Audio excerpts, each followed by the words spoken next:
첫 번째 문제는 회사 등록으로 들어가서 여기에서 이제 우리 회사와 문제에서 주어진 사업자 등록증이 잘 맞는지를 체크를 하는 문제이죠. 그래서 여기에서 이제 틀린 부분은 일반적으로 3가지가 나오고 여기에선 사업자 등록번호 그리고 종목, 종목 화장품 요거와 그리고 관할 세무서가 3가지가 다르니 고쳐주시면 되겠습니다. 등록번호 보면서 고쳐볼게요. 101, 52, 그리고 33477. 자, 그 다음에 두 번째는 종목이 컴퓨터 부품이 아니라 화장품으로 들어가시면 되겠죠. 자, 그 다음 세 번째는 안산이 아니라 동안양으로 들어가시면 되겠네요.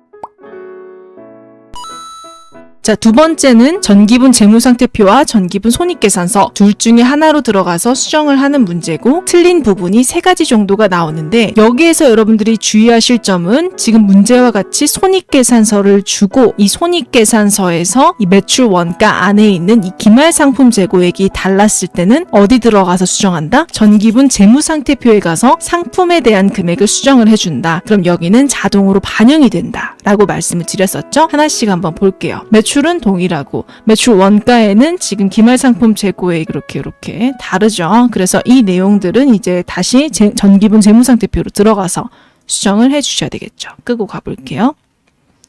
자, 여기에서 상품의 금액을 수정해 주시면 되는데 1,650만 원 이렇게 수정을 해주고 끄고 손익계산서 다시 가서 반영이 된 이 창 뜨는 거 확인하시고 다시 한번 들어가서 확인해 보시면 올바르게 금액이 바뀌어 있습니다. 이렇게 수정하셨으면 됐고 그 다음 이제 두 번째는 여기 나와 있는 이제 계정 과목 중에 세금과 공과라고 하는 게 이제 빠졌죠. 하나씩 확인하시다 보면 자, 빈칸 클릭하고 세금과 공과 입력하신 다음에 32만 원 입력하면 끝났습니다. 마지막으로는 광고 선전비라고 하는 금액이 440이 아니라 44만 원이니 이렇게 수정을 해주시면 완료가 되었고 잘했는지 확인하실 거면 당기순이익과 우리 프린트에 나와 있는 당기순이익이 잘 맞아 있는지를 확인을 해주시면 되겠죠. 계정 과목에 저교를 등록해라 라고 얘기를 하니 계정 과목 및 저교 등록으로 들어가셔서 여기에서 이제 번호를 찾아 주셔야 되겠죠. 자, 가운데 한번 클릭해주고 여기서 번호까지 812번으로 줬으니 컨트롤 F 812번 엔터 누르고 여비교통비가 나오면 여기에 현금 저교라는 여기죠. 현금 저교란 확인하고 여기에서 빈칸 클릭하신 다음 임원 해외 출장비 지급 이렇게 입력하시면 완료가 되었습니다. 자, 3번에 2번은 거래처별 초기 2월로 들어가서 여기에서 외상매출금에 대한 이 금액의 거래처들이 잘 맞는지 그리고 금액도 잘 맞는지를 확인해 주시면 되겠죠. 첫 번째 안양상사가 450이 아니라 500만 원이네요. 그리고 수원 그리고 안산 다 맞으니까 확인해 주시면 되고 안양만 수정하시면 맞았다. 그리고 두 번째는 외상매 입금. 자, 여기서는 영훈상사 440, 창문상사 220이죠. 220으로 수정해 주시고 그리고 하나 없는 거는 F2 눌러서 여기서 남대문상사 이렇게 185만 원 입력해 주시면 2번까지 완료됐습니다. 7월 25일 7 엔터 25 이렇게 입력하고 자, 문제에서는 지금 보관하고 있던 아모레 상사가 발행한 당좌 수표를 당좌 예금 계좌에 예입하였다라고 얘기하니까 우리 당좌 예금 계좌가 늘어났겠죠. 그리고 아모레 상사가 발행한 당좌 수표를 우리 회사가 받았을 때는 현금이라고 적어놓죠.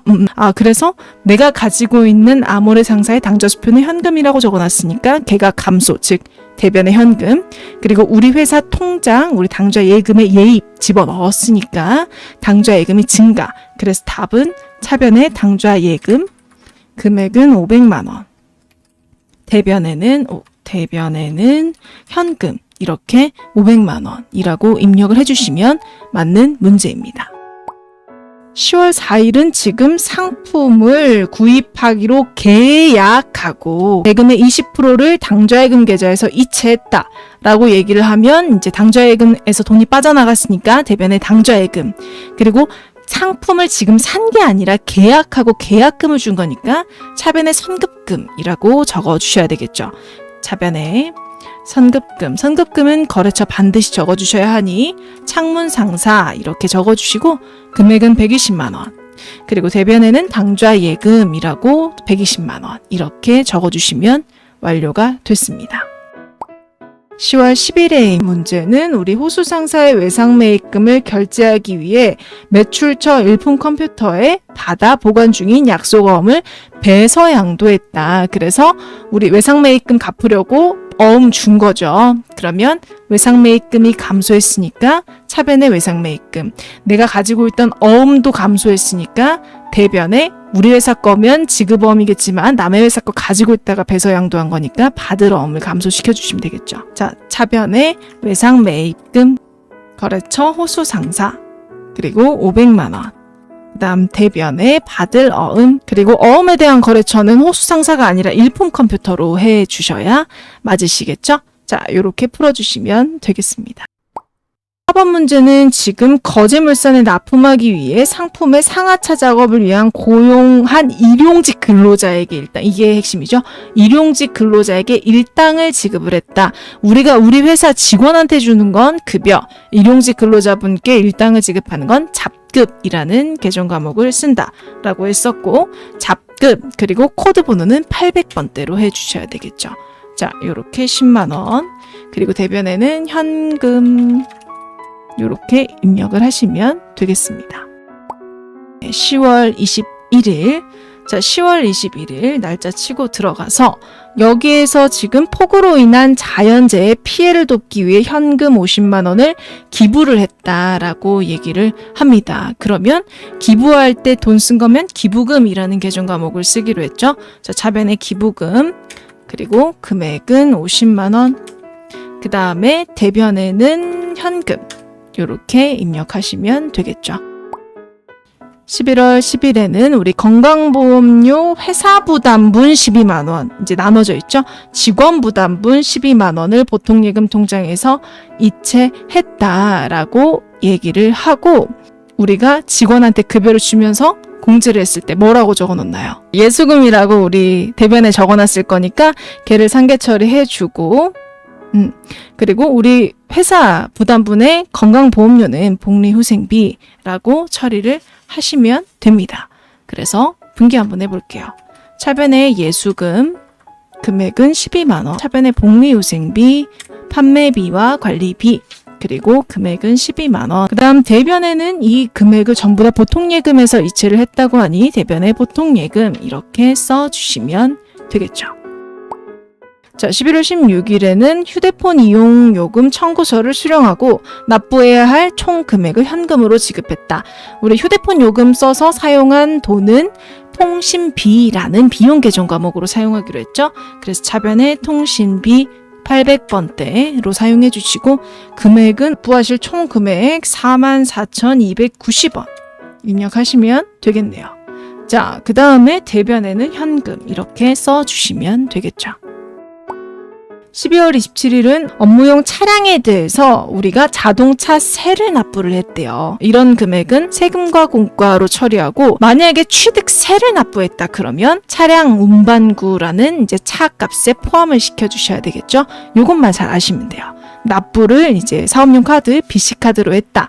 그럼 우리는 이제 여기서 이거 세금과 공과로 처리를 해야 되겠구나 라고 이제 생각을 하신 다음, 카드로 결제했으면 돈 아직 안 나갔으니까 미지급금이라고 처리를 해야 되겠구나 라고 이제 기억을 해주시고, 납부해야 할 세액 합계가 25만 8,310원이니까 이제 입력을 하시면 되겠죠. 자, 차변에 세금과 공과는 800번대 판관비로 해주시고, 금액은 25만 8,310원 이렇게 해주신 다음에, 그 다음에 대변에는 미지급금 입력해 주시고, 거래처를 이제 우리 카드사로 BC카드 이렇게 해주시면 되겠습니다.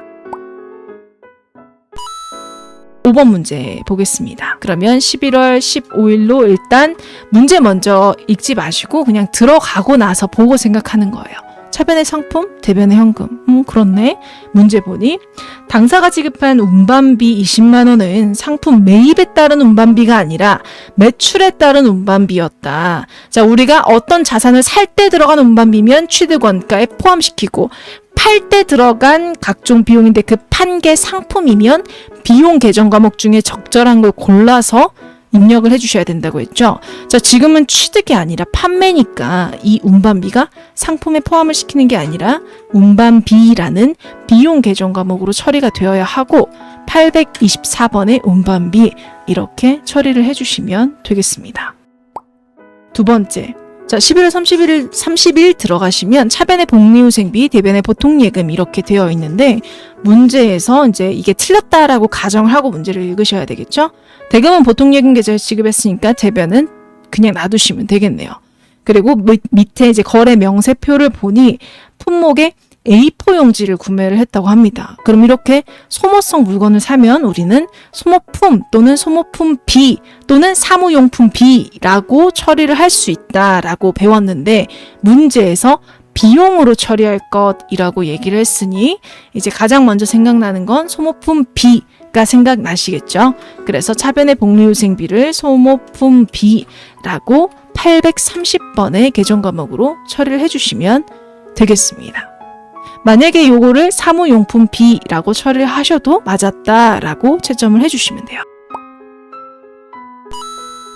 6번은 결산 정리 사항이어서 일반 전표 입력 아직 끄지 말고 12월 31일로 켜놓으신 다음에 문제 분석 들어가시면 되겠죠? 첫 번째 문제는 그래서 수동, 두 번째 문제도 수동, 세 번째 문제도 수동, 네 번째 문제는 자동이죠. 첫 번째 문제 이제 보면 요거는 같이 한번 볼게요. 지금 여러분들 교재에는 X1년으로 되어 있으신데 제가 여기를 수정을 좀 해볼게요. 2021년 그리고 2022년 이렇게 되겠죠? X1년이라고 돼 있으면 단기인 거니까. 자, 문제 보겠습니다. 3월 1일에 우리가 12개월분 사무실 임차료를 1,200만 원을 보통예금 계좌에서 이체하면서 전액 자산 계정인 선급 비용으로 처리했다. 그래서 3월 1일에 이제 분계를 보니까 차변의 선급 비용 그리고 대변의 보통예금 이렇게 1,200만 원이 전부 다 분기가 되어 있어요.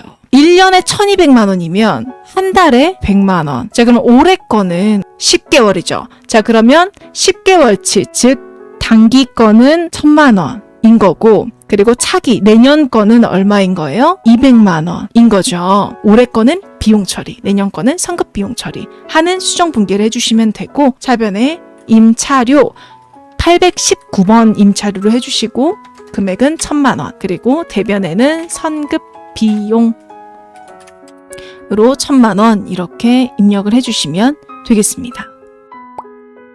자, 그 다음에 두 번째 문제 볼게요. 결산일 현재 현금 과부족으로 처리가 되어 있대요. 지금 현금 부족액 6만 원에 대해서 원인이 밝혀지지 않고 있다. 자, 그러면 이 문구를 보고 우리가 문제를 풀 수 있는 방법은 찾아본다. 얘가 차변에 있는지 대변에 있는지 찾아보려면 합계잔액 시산표로 가서 잔액을 보시는 게 가장 간편했었죠. 자, 날짜는 12월 31일. 나는 지금 기말이니까 여기에서 지금 보니까 현금 과부족이라고 하는 계정 과목이 잔액이 어디에 있어요? 차변에 있죠. 그러면 우리 대변의 현금 과부족 이렇게 적으신 다음 금액을 6만 원이라고 적어주시면 되겠죠. 그리고 이제 차변에는 수익 자리예요, 비용 자리예요? 그렇죠. 비용 자리죠. 차변이면 자산부채 자본 수익, 비용이니까 비용 자리죠. 그래서 잡, 손실 이렇게 처리를 하시면 그 큰 고민 없이 문제를 좀 빠르게 풀 수 있습니다. 세 번째 볼게요. 문제에서 기간 미경과분, 즉 올해 기간이 안 지났는데 이런 이자에 대해서 이자 41만 원이 이자 수익이라는 계정 과목으로 계상이 돼 있대요. 그러니까 올해 게 아닌데 이렇게 이자 수익이라고 적혀 있다는 거죠. 그럼 이대로 보고를 하면 돼요, 안 돼요? 안 되죠. 그럼 이자 수익을 어떻게 해주셔야 돼요? 감소를 시켜 주셔야 되겠죠. 그래서 이자 수익을 감소, 즉 소멸시켜 주기 위해 차변에 이자 수익 이렇게 적어 주시면 되고 대변에는 우리 기간이 아직 안 지난 이제 내년 거니까 내년 거 미리 받은 거야 라고 하는 개정 과목인 선수수익이라는 개정 과목을 사용해서 적어주시면 되겠습니다. 자, 그래서 기본적인 개념은 올해 거는 수익 또는 비용 개정 과목으로 처리하고 내년 거는 수익 또는 비용 과목으로 처리가 되지 않도록 수정해주는 분계를 하는 내용이라고 생각을 하시면 되겠죠. 자, 그러면 입력 한번 해볼게요. 차변에 이자 수익, 그리고 41만원, 그 다음 대변에는 선수 수익 41만원 이렇게 처리하시면 되겠습니다. 마지막 4번 문제는 우리 결산자료 입력에 들어가서 1월부터 12월 이렇게 입력하신 다음 이 창 나오면 그냥 우리 끄기로 했죠. 엔터. 자, 여기에서 입력하실 내용은 감가상각비인데 판매비와 일반 관리비에 포함이 되어 있는 감가상각비에다가 적기로 했었죠. 여기에 비품은 90만 원, 그리고 차량 운반구는 200만 원 이렇게 입력을 해 주시고 난 다음에 반드시 전표 추가 눌러서 예를 눌러주시면 문제 6번까지 완료가 됐습니다.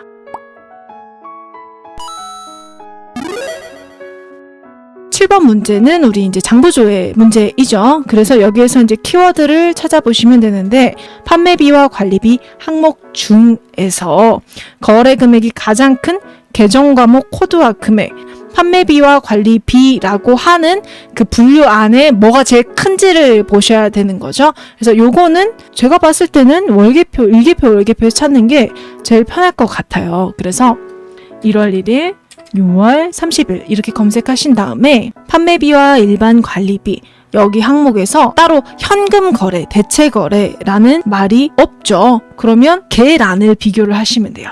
계란. 지금 합계란에서 가장 큰 거를 보니까 금액은 압도적으로 크네요. 급여. 그래서 여기에서 문제에서는 지금 어디 보자. 계정 과목 코드를 물어봤는데 이 코드를 알려면 여기를 더블 클릭하시면 이 코드가 여기에 나와 있어요. 그래서 801번이 이제 계정 과목 코드의 답이 되겠고 금액은 2천만 원으로 적어주시면 맞았다고 채점이 되시겠죠.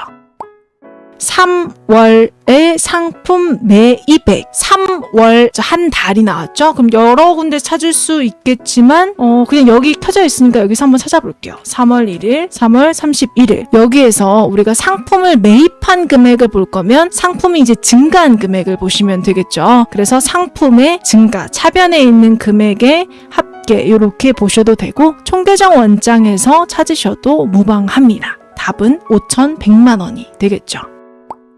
1월부터 6월까지의 기간이 나왔죠. 판매비와 관리비 중 접대비 지출액이 가장 많은 월, 이렇게 월 단위로 조회를 하셔야 되면 우리는 일계표, 월계표보다는 총계정 원장에서 찾는 게 좀 더 편하겠죠. 한눈에 볼 수 있으니까. 날짜 1월 1일, 6월 30일, 그리고 접대비 800번대로 검색을 해 주시고 여기에서 이제 차변, 대변, 잔액 중에 발생한 가장 지출액이 많은 금액이니까 발생한 금액을 보셔야 되겠죠. 자, 여기서 찾아보니 제일 큰 거는 1월에 154만 8천 원 그리고 가장 적은 월은 60만 원이네요. 그러면 이 두 개를 더하면 답은 214만 8천 원입니다.